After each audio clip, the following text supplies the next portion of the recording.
Sé que cuando escuchas la palabra planta, lo primero que viene a tu cabeza es algo como esto.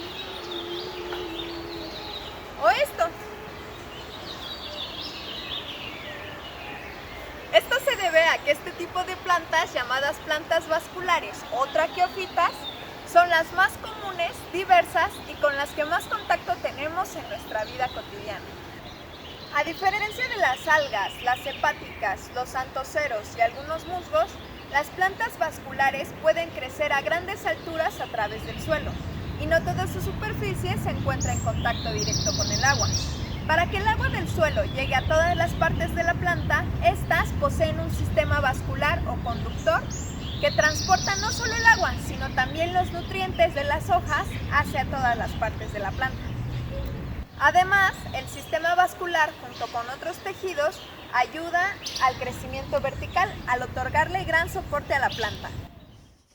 El sistema vascular está compuesto principalmente por dos tejidos. El xilema, que se encarga de transportar agua, sales minerales y nitrógeno de las raíces a la punta, y el floema, que transporta productos de la fotosíntesis, principalmente sacarosa, de las hojas al resto de la planta, ya sea para abajo o para arriba, o sea, es bidireccional.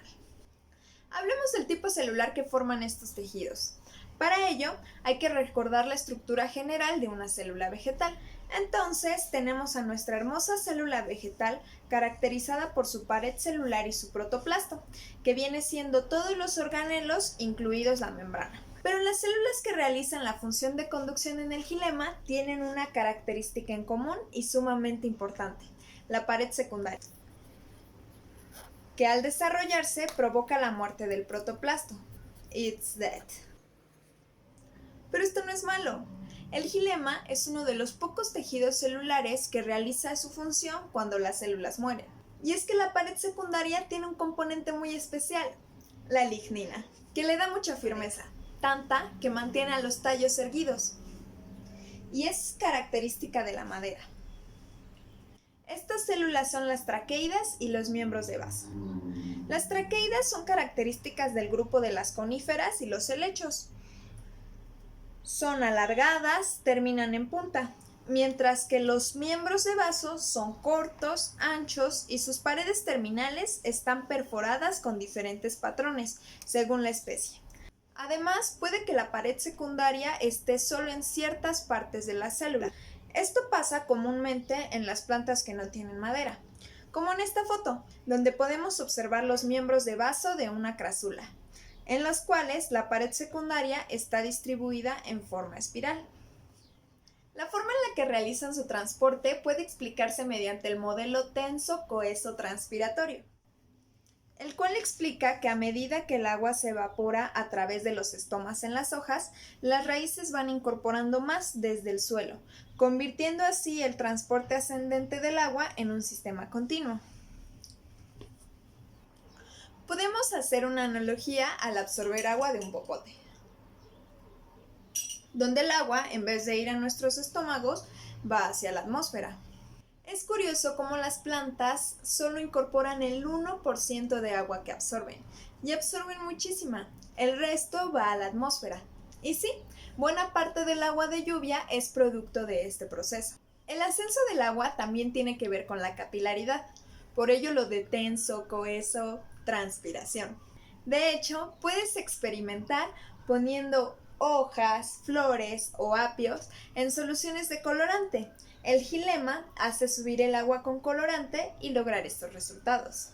Ahora hablemos de las células conductoras del floema. En coníferas y helechos tenemos a las células cribosas y en plantas con flores tenemos a los elementos del tubo criboso. Estos nombres vienen de criba, que es de hecho una coladera, pues es que estas células se conectan a través de poros muy grandes.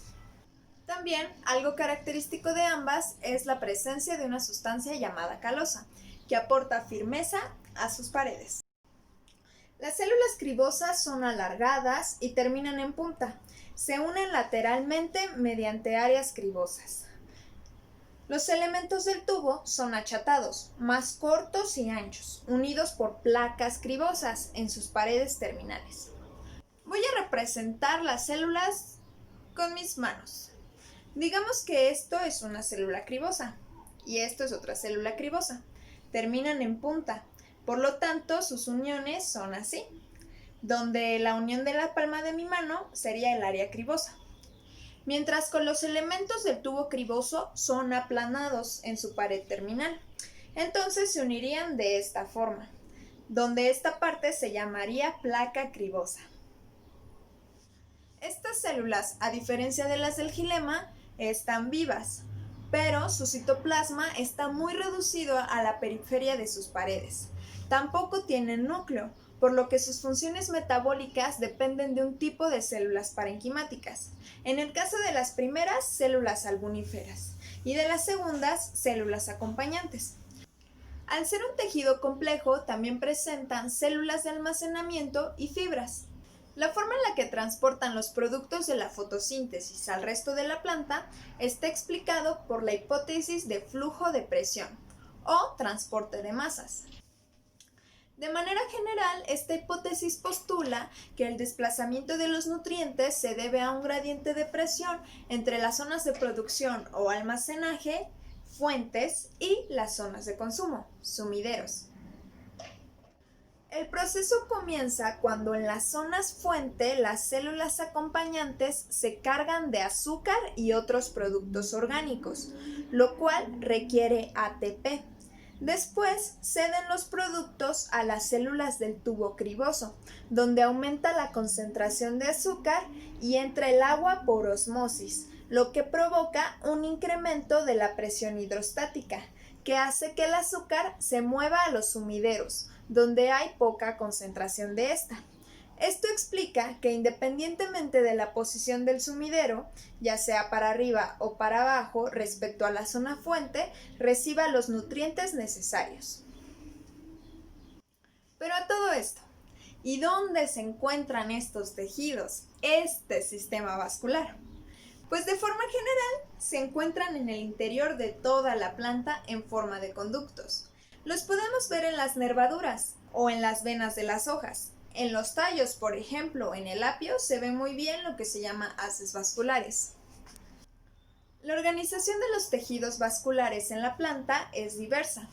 De manera general los podemos encontrar en tallos y raíces a manera de un cilindro vascular, que dependiendo la especie y su desarrollo, tienen diferentes patrones de disposición llamados esteles.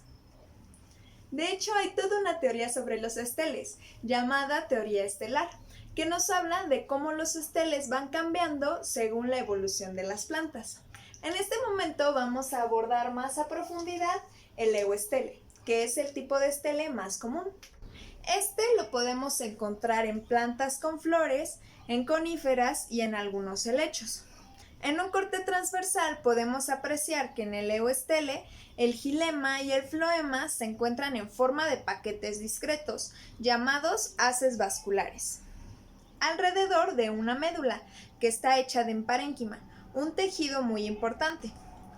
De hecho, vamos a abrir un paréntesis para hablar un poco sobre el parénquima. Este también es conocido como tejido fundamental, y es lo que le da esa consistencia como carnosa a los tallos, a las hojas, a las raíces y a los frutos, en general a toda la planta. Además, también contiene a los cloroplastos, especialmente en las hojas. Retomando el euestele, en los haces vasculares generalmente el xilema se encuentra más cercano a la médula y el floema tras de él. Sin embargo, en unas familias de plantas, como en las cucurbitáceas, donde se encuentran las sandías, las calabazas, entre otras, podemos encontrar el floema tanto delante como detrás del xilema. También podemos identificar un anillo de células aplanadas. Este es el cambium. En un momento hablaremos más de él. Ahora hablemos de embriones. Sí, amigos, las plantas tienen embriones. De hecho, en el cacahuate se ve más o menos así. Sí, toda tu vida has sido un come-embriones de plantitas. ¿Qué van a decir los biólogos de ti? Los tejidos vasculares tienen su origen embrionario en las células del procambium, que son zonas meristemáticas que se pueden conservar en el meristemo, caulinar y apical de las plantas, zonas con células meristemáticas que tienen la capacidad de convertirse en todo tipo de células, generando así el crecimiento longitudinal. Pero en plantas con eoestele, el procambium da lugar al cambium, esta zona meristemática que genera crecimiento a lo ancho, generando madera.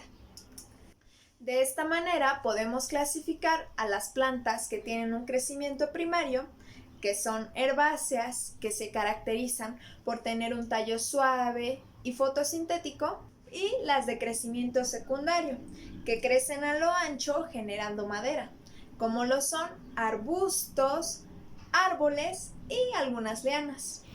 Después de todo esto podemos apreciar la importancia que tienen los tejidos vasculares en la evolución, pues sin ellos las plantas no hubieran podido crecer lejos de las fuentes directas de agua o alcanzar grandes alturas. Pero, como vivimos en una sociedad capitalista, hablemos del recurso por excelencia que nos otorgan los tejidos vasculares: la madera. ¿Qué sería de la humanidad sin la madera? Sirve para construcción, para muebles, para leña, para papel. ¿Qué sería de la humanidad sin papel? ¿Dónde se hubieran escrito las grandes historias de todos los tiempos? La madera es un material multiusos. Podemos utilizarla para hacer bellas esculturas o para uso medicinal, como es el caso de la planta palo azul, que se utiliza para males de los riñones o de las vías urinarias.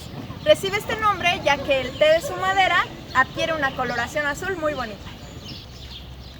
Y este fue el video de los tejidos vasculares.